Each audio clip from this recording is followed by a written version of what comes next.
Yeah, I think very disappointing for Joey. It looks like very worrying for Ireland. Um, his leg wasn't stabilised on the field, for example, which would be typical with a leg break or a leg fracture.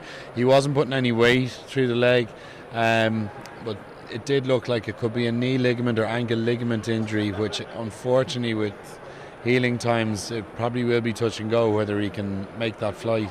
Particularly disappointing because he'd had a good first half as well. He had 9 points on the board, scored that try after that lovely offload from Chris Farrell as well. Yeah, he seemed to add a lot of variation into how Ireland got out of their own territory. He had variation in his kicking game. He distributed the ball well, and he finished off a very nice try. That was thanks to other work from the likes of Chris Farrell. So he's probably pretty crestfallen down the changing rooms. He did put in a very good 55-60 minutes there before the injury. Let's all have our fingers crossed and hope he comes through.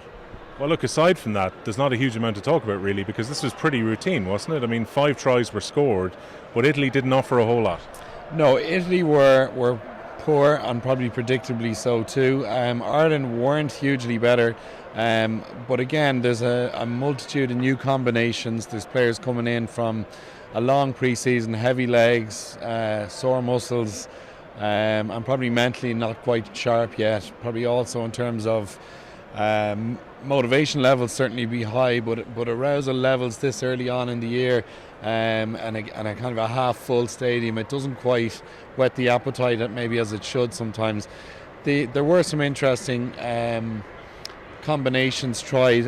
Probably most notably was the substitution of Jack McGrath at half time to be replaced by what happened was John Ryan went into tight head and Andrew Porter switched over to loose head. So that most likely looks quite ominous for Jack again, and the signs beforehand were he was looking like he might be struggling to make the World Cup squad. That gives no other indication than he will most likely not make the World Cup squad. Based on that decision alone, they had a full 40 minutes to look at Porter in loose head. Tricky for McGrath as well, because he played not a huge amount of rugby last year. His move north was confirmed early. Leinster, even off the bench, were preferring other players to him in the second half of the season. He was always on the back foot to try and get in this squad anyway, wasn't he? Yeah, I think so. I think it's very unfortunate. He hasn't obviously lost form. He hasn't obviously played a consistently poor run of games.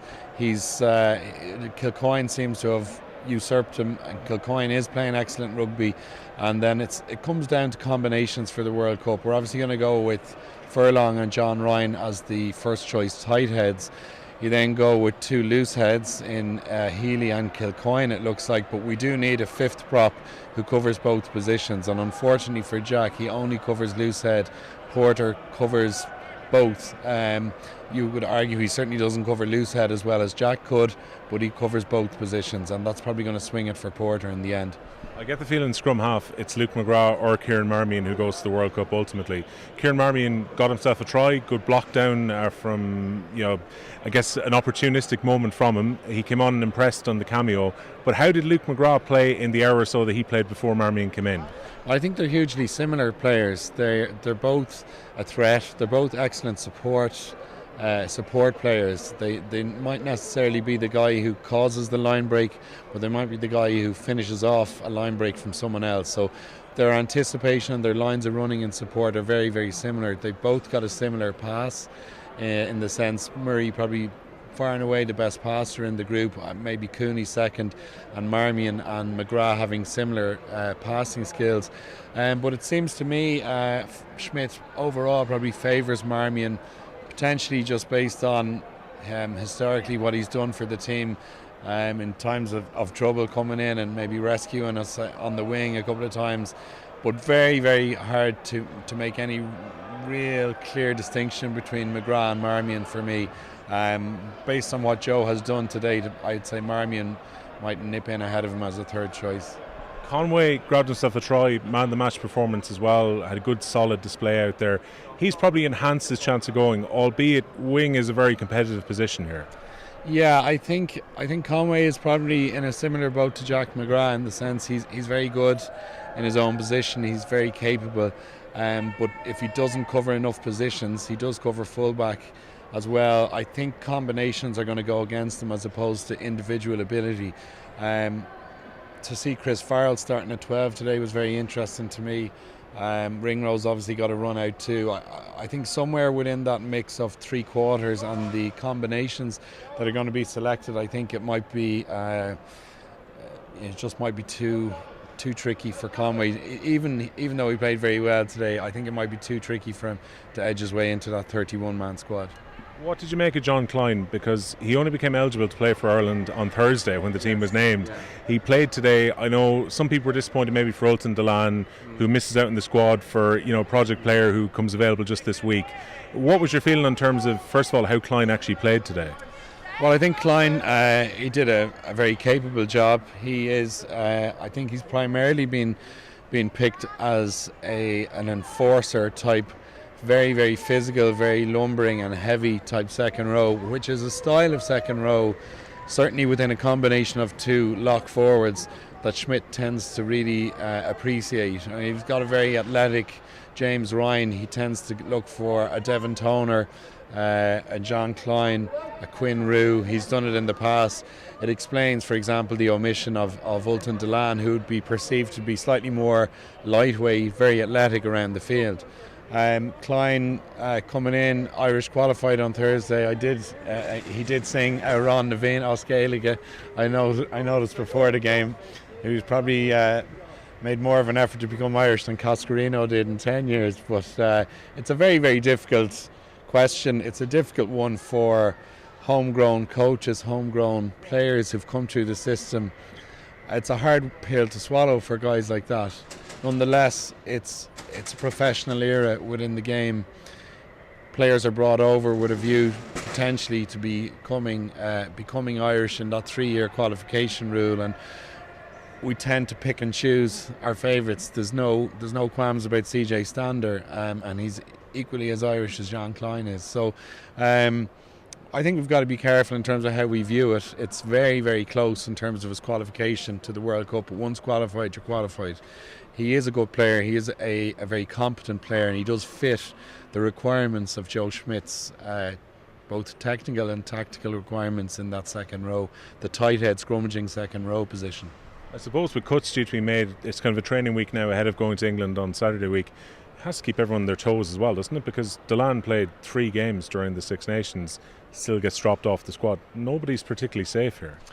Yeah, I would have thought behind closed doors there's probably north of 25, 26 guys who'd be very, very assured of their place on the squad. But within the remaining 4 to 5 selection slots, there's probably 15 guys having sleepless nights regularly. So it's certainly within the normal characteristics of the Irish management squad not to make players feel comfortable, and I think that's to be applauded. I don't think a squad that feels very, very comfortable about selection is ever a very successful squad. I think top teams across sports at all levels, from Kilkenny and hurling to the current Dubs football team to Manchester City, are all teams that have very, very strong squads, and even top marquee players are under threat for their position. So I think within the Irish setup it's something that is a strong point. It's certainly that's developed in the last 4 years.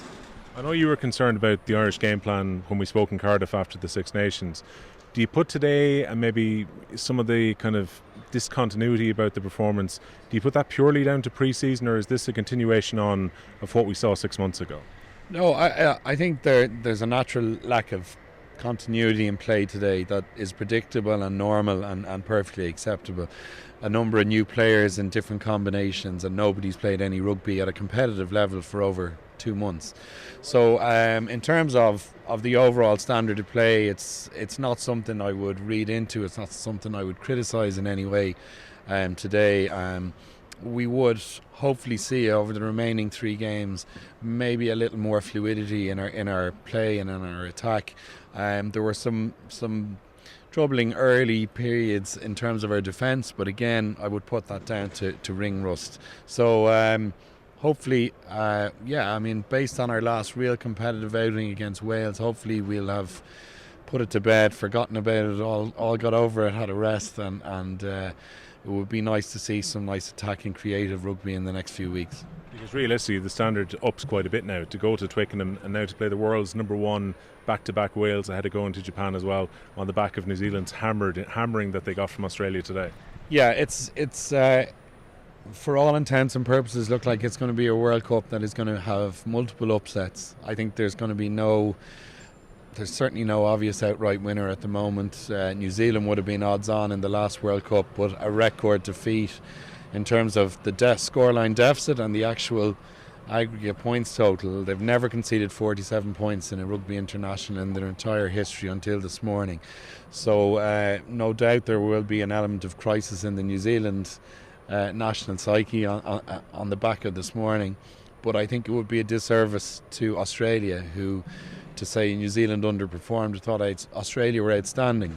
So Australia looking very, very strong, England looking strong, Wales at number one, South Africa looking ominous, New Zealand wounded. It's certainly going to be a World Cup that will keep everyone on their toes, not to mention Ireland looking into that. And with 3 weeks to go, I think we'll be quietly hopeful, but it's no harm not being in that top 2, top 3 in terms of bookies.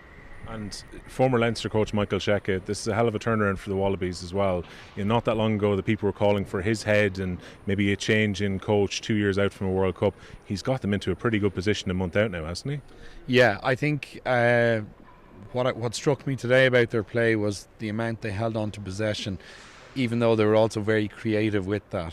Very often rugby teams are holding on to possession. Certainly the trends in the last season or two are holding on to possession for long periods with very little result, and it tends to be multi-phase rugby, and Leinster were guilty of that in the Sarries European final at times, and Ireland certainly were in the Six Nations.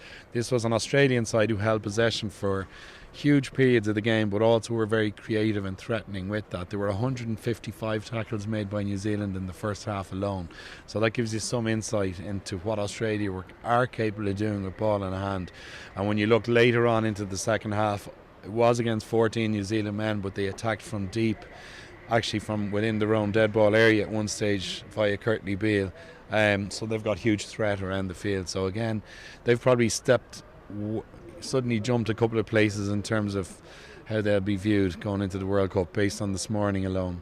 Just to round off our chat in Ireland then, there's still 10 players or so to be cut from this training squad ahead of the 31 flying out to Japan. Is there any bolter or anyone that sticks out for you that maybe could sneak onto the plane beyond the obvious over the next 41 days? Probably not right now, unless you consider John Kleyn as a bolter.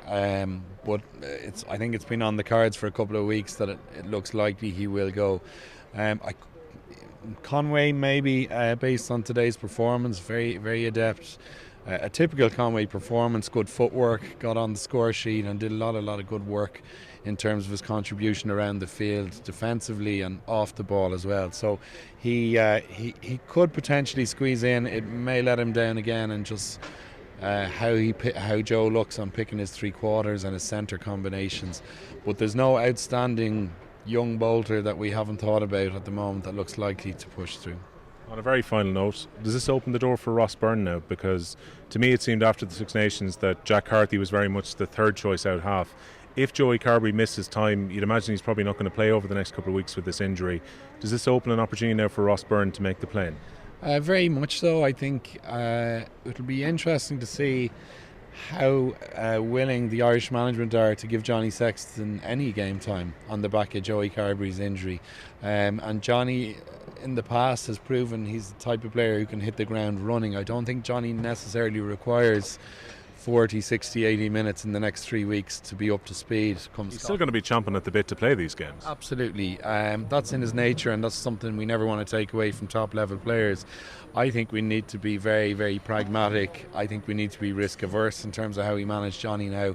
And I think ultimately that does open the door for Ross Byrne and for Carty to go in and get some proper game time and command the group over the next few weeks. And what looks like the unfortunate absence of Carbery, but still quite a while to go before World Cup kick-off. So it does give Carbery a little bit of time. Let's hope it's not a serious ligament injury. Well, look, onward and upward to Twickenham. Andy, thanks a million. Cheers, Will.